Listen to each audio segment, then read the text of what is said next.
Hi viewers, welcome to our channel. ప్రస్తుతం మనతో పాటు దాము బాలాజీ గారు సీనియర్ జర్నలిస్ట్ ఉన్నారు. వారితో ఒకసారి మాట్లాడదాం. సో నమస్కారం సార్. పాస్టర్ అజయ్ అనే వ్యక్తి అరెస్ట్ అయ్యాడని, ఇలా కూడా కిడ్నాప్ అయ్యాడని చెప్పేసి ఇలా రకరకాల వార్తలు అతని గురించి నిన్నటి నుంచి కూడా వస్తున్నాయి సార్. మరి పాస్టర్ అజయ్ విషయంలో ఏం జరిగింది సార్? వాళ్ళ ఇంటి దగ్గరకు వచ్చి ఒక 5 మంది అర్ధరాత్రి అతను తీసుకుపోయారు. మఫ్టీలో ఉన్నారు వాళ్ళు పోలీసులా లేకపోతే ఏం చెప్పలేదు అనేది ఒకటి వార్త నిన్నటి నుంచి వైరల్ అవుతుంది.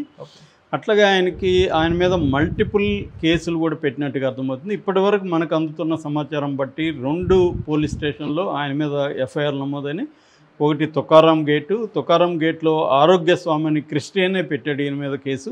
అతను ఏమంటున్నాడంటే కంప్లైంట్లో ఇతను అజయ్ బాబు పాస్టర్గా ఉంటూ క్రిస్టియానిటీని కూడా విమర్శిస్తున్నాడు, క్రైస్తుని కూడా విమర్శిస్తున్నాడు. అట్ ద సేమ్ టైం హిందువుల మనోభావాలని గాయపరిచే విధంగా కావాలనే రెచ్చగొట్టే విధంగా హిందువులకి క్రైస్తవులకి మధ్య గొడవలు క్రియేట్ చేసే విధంగా ఇతను మాట్లాడుతున్నాడు అని చెప్పి నా Tukaram gate police station Secunderabad complaint ఇచ్చారు. అక్కడ నమోదైంది కేసు.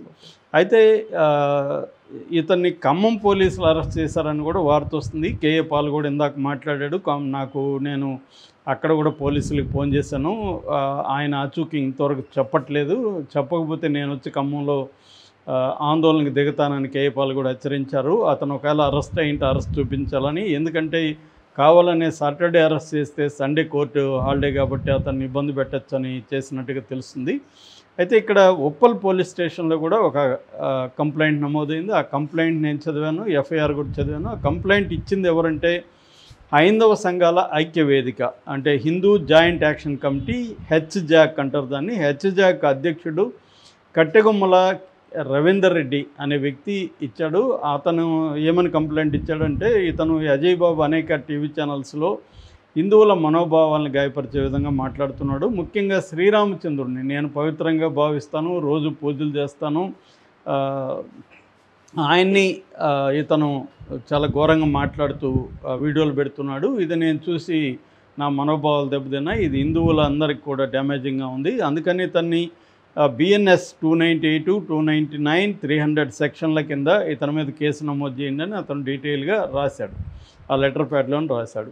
దీన్ని వాళ్ళు పరిగణలోకి తీసుకొని ఉప్పల్ పోలీస్ స్టేషన్లో ఇతని మీద ఎఫ్ఐఆర్ నమోదు చేశారు. ఆ ఎఫ్ఐఆర్లో 2 సెక్షన్ల కింద ఇతని మీద కేసు నమోదు చేశారు. ఒకటి 299 BNS భారతీయ న్యాయ సంహిత సెక్షన్ 299. సెక్షన్ 299 ఏం చెప్తుందంటే deliberate and malicious actions that insults the beliefs of other religious beliefs.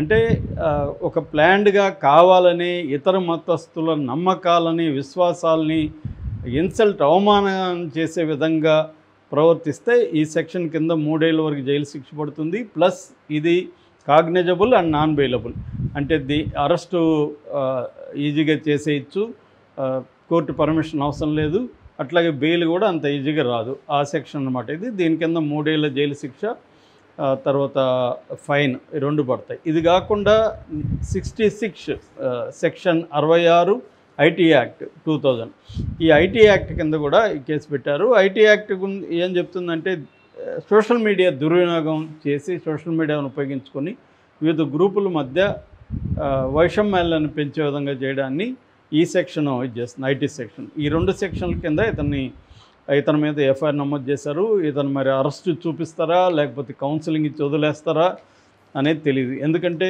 మామూలుగా ఇతని మీద వేరే చోట్ల కూడా, ఫర్ ఎగ్జాంపుల్ తూర్పుగోదావరి జిల్లా రాజానగరంలో కూడా ఇతని మీద కేసు పెట్టారు. అట్లాగే ఇప్పుడు ఏంటంటే పాస్టర్ ప్రవీణ్ చనిపోయిన తర్వాత ముఖ్యంగా ప్రవీణ్ది హత్య అని చెప్తున్న వాళ్ళందరి మీద కేసులు పెడుతున్నారు. ఆల్రెడీ హర్షకుమార్ మాజీ ఎంపీ, ఆయన మీద కేసు పెట్టారు. ఆయన దగ్గర ఉన్న ఆధారాలు ఇవ్వమన్నారు, ఈయన ఇవ్వకుండా మళ్ళీ ఇది హత్య అని చెప్తున్నాడు. దాంతో ఆయన మీద కూడా 196, 197 BNS, 196, 197 కూడా వివిధ సమూహాల మధ్య గొడవలు క్రియేట్ చేయడానికి ప్రయత్నించడాన్ని ఈ సెక్షన్లో అడ్డుకుంటాయన్నమాట. ఈ సెక్షన్ల కింద ఎఫ్ఐఆర్ నమోదు చేశారు. సో ఇలాగా అట్లాగే నెక్స్ట్ కేఏ పాల్ మీద కూడా కేసు పెట్టబోతున్నారని చెప్తున్నారు. అట్లాగే విజయ్ రెడ్డి, తర్వాత జూపూడి ప్రభాకర్, ఇలాంటి వాళ్ళ మీదకు కేసులు పెట్టే అవకాశం ఉంది. ఆల్రెడీ మనకి రాజమండ్రిలో దేవబొత్తులో నాగమహేష్ అనే అబ్బాయిని అరెస్ట్ చేసి జైల్లో కూడా పెట్టారు. అంటే క్లియర్గా ఏంటంటే ఒకవైపేమో ప్రవీణ్ది హత్య యాక్సిడెంట్ అనేది ఇంకా పోలీసులు రుజువు చేయదు. ఎప్పుడో 24 అన్న జరిగితే ఈరోజు 6.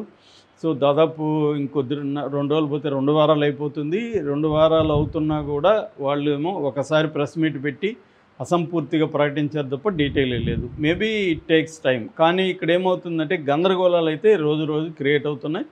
ఇది హత్య అని చెప్పే వాళ్ళు సంఖ్య బాగా పెరుగుతుంది. దీని మీద అరెస్టులు చేయడం కంటే కూడా పోలీసులు క్లియర్ చేస్తే సరిపోతుంది. అది చేయకుండా ఒక పక్కేమో గవర్నమెంటే సీసీటీవీ ఫుటేజ్ని కొన్ని తెలుగుదేశాన్ని సపోర్ట్ చేసే ఛానల్కి ఇవ్వడం, గందరగోళం క్రియేట్ చేయడం ఒక పక్క జరుగుతుంది.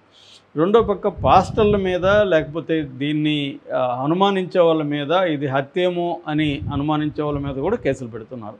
యాక్చువల్గానే పోలీసులు నమోదు చేయడమే అనుమానాస్పద మృతి. అనుమానాస్పద మృతి అంటేనే అర్థం ఏంటి? హత్య అయి ఉండొచ్చు, యాక్సిడెంట్ అయి ఉండొచ్చు.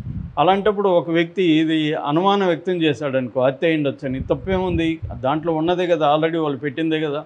ఇది హత్య కాదు, క్లియర్గా యాక్సిడెంట్ చెప్పాలన్న బాధ్యత పోలీసులది కానీ ఛానల్స్ది కాదు. కొన్ని ఛానల్స్ ఏమో ఇది హత్య కాదు యాక్సిడెంటు, దానికి కారణం ఏంటంటే తను తాగుతా పోయాడని ఎస్టాబ్లిష్ చేయడానికి కొంతమంది ట్రై చేస్తున్నారు. కొన్ని ఛానల్స్ ఏమో ఇది హత్య అని చెప్పే వాళ్ళతో ఎక్కువగా ఇంటర్వ్యూలు చేస్తున్నారు.